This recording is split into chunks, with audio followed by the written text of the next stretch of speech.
Understanding mass transfer. Mass transfer describes the transfer of mass from one point to another and is one of the main pillars in the subject of transport phenomena. Mass transfer may take place in a single phase or over phase boundaries in multi-phase systems. In the vast majority of engineered problems, mass transfer involves at least one fluid, gas, or liquid, although it may also be described in solid phase materials. In many cases, the mass transfer species take place together with chemical reactions. This implies that the flux of a chemical species does not have to be conserved in a volume element, since chemical species may be produced or consumed in such an element. The chemical reactions are sources or sinks in such flux balances. Mass transfer is typically categorized in two main types, diffusion and convection. Diffusion involves the movement of particles from regions of high concentration to regions of low concentration, driven by the concentration gradient. It occurs in gases, liquids, or solids. Mass transfer is a fundamental process that occurs around us in our daily lives, often without us even realizing it. It involves the movement of molecules and particles from one point to another, driven by the differences in concentrations, temperature, or other factors.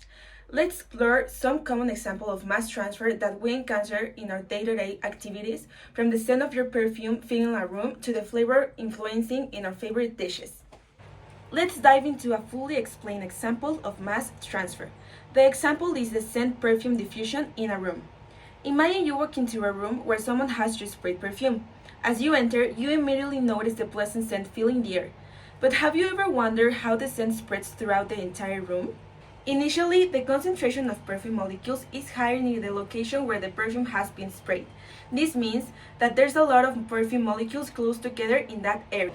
Perfume molecules are constantly in motion, bouncing from one another and the air molecules around them. This movement is random, but tends to spread out the molecules over time. Because there are so many perfume molecules in one area and fewer molecules in the surroundings, the perfume molecules naturally begins to spread out from the areas of high concentration to the areas of lower concentration. This movement is known as diffusion. As time passes, the perfume molecules continues to diffuse throughout the room, moving from areas of high concentration to areas of lower concentrations. Eventually, the scent becomes evenly distributed throughout the entire space, and you can smell the perfume from any part of the room. In this example, mass transfer through diffusion is responsible for the spread of the perfume scent in the room. It's the same principle that causes the aroma of fresh baked cookies to waft throughout the kitchen or the smell of a coffee to greet you as you enter a cafe. Understanding mass transfer helps us to appreciate the everyday phenomena we encounter and provides insights into how substances move and mix in different environments. The second example that we have is cooking food. When you cook your food, flavors and aromas transfer from the ingredients to the surrounding air and other ingredients through diffusion. For example, when you saute your onions in your pot, the aroma spreads throughout the kitchen as volatile compounds diffuse in the air, enhancing the flavor of the dish. Another easy example that we use in our daily lives is tea brewing.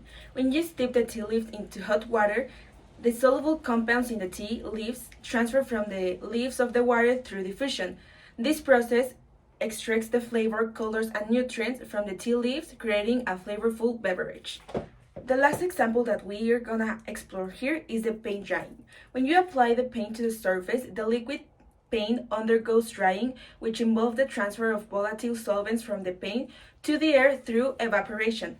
As the solvent evaporates, the paint gradually dries and forms a solid coating on the surface. This process is a combination of mass transfer and chemical transformation.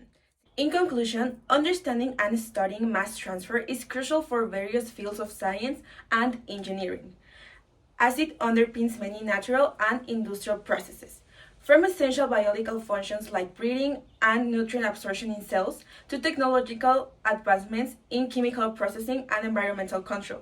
Mass transfer plays a vital role in shaping our world. By unraveling the principles of mass transfer, researchers and engineers can develop more efficient processes, improve product quality, and address environmental challenges. This is a deep understanding of mass transfer not only enhances our knowledge of natural world, but also empower us to innovate and create solutions for a sustainable future.